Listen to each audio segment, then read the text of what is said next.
Bathery urban bank അഴിമതിയിൽ പോലീസിൽ ആദ്യ പരാതി. 22 ലക്ഷം വാങ്ങി കോൺഗ്രസ് നേതാക്കൾ വഞ്ചിച്ചെന്ന് വയനാട് ജില്ലാ പോലീസ് മേധാവിക്ക് നെന്മേനി അപ്പോഴത്തെ വീട്ടിൽ പത്രോസാണ് പരാതി നൽകിയത്. മരിച്ച DCC ട്രഷറർ NM വിജയനും UK പ്രേമൻ, സക്കറിയ മണ്ണിൽ, CT ചന്ദ്രൻ എന്നിവർ ഇടനിലക്കാരായി പണം വാങ്ങിയെന്നാണ് പരാതി.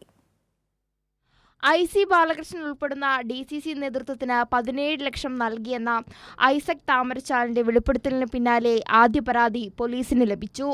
DCC ട്രഷറർ NM വിജയന്റെയും മകന്റെയും ദാരുണ മരണത്തിനിടയാക്കിയ നിയമന പണമിടപാടിലാണ് പരാതി. NM വിജയൻ, CT ചന്ദ്രൻ, സക്കറിയ മണ്ണിൽ, പ്രേമൻ മലവയൽ എന്നിവർ ഇടനിലക്കാരായി 22 ലക്ഷം വാങ്ങിയെന്നും 3 ലക്ഷം തിരികെ ലഭിച്ചെന്നും നെന്മേനി അപ്പോഴത്തെ വീട്ടിൽ പത്രോസ് ജില്ലാ പോലീസ് മേധാവിക്ക് നൽകിയ പരാതിയിൽ പറയുന്നു. NM വിജയന് പണമിടപാടിൽ വൻതുക ബാധ്യതയുണ്ടായിരുന്നതായി തെളിയിക്കുന്നതാണ് പുതിയ പരാതി. 2014 മുതൽ 5 തവണകളായി പണം നൽകി. 6 മാസം കൊണ്ട് ജോലി നൽകാമെന്നായിരുന്നു വാഗ്ദാനം. പണം തിരികെ ആവശ്യപ്പെട്ടപ്പോൾ നൽകിയ ചെക്കുകൾ വ്യാജമായിരുന്നുവെന്നും പരാതിയിലുണ്ട്. കോൺഗ്രസ് നേതാക്കളിൽ നിന്ന് പണം തിരികെ വാങ്ങി നൽകാൻ ഇടപെടണമെന്നാവശ്യപ്പെട്ടാണ് പരാതി. അതേസമയം 17 നിയമനങ്ങൾ നടത്താൻ തനിക്ക് IC ബാലകൃഷ്ണൻ പട്ടിക നൽകിയിരുന്നതായി മുൻ bank chairman doctor Sunny George വെളിപ്പെടുത്തിയിരുന്നു. പലരും റാങ്ക് ലിസ്റ്റിൽ വളരെ താഴെയായിരുന്നു.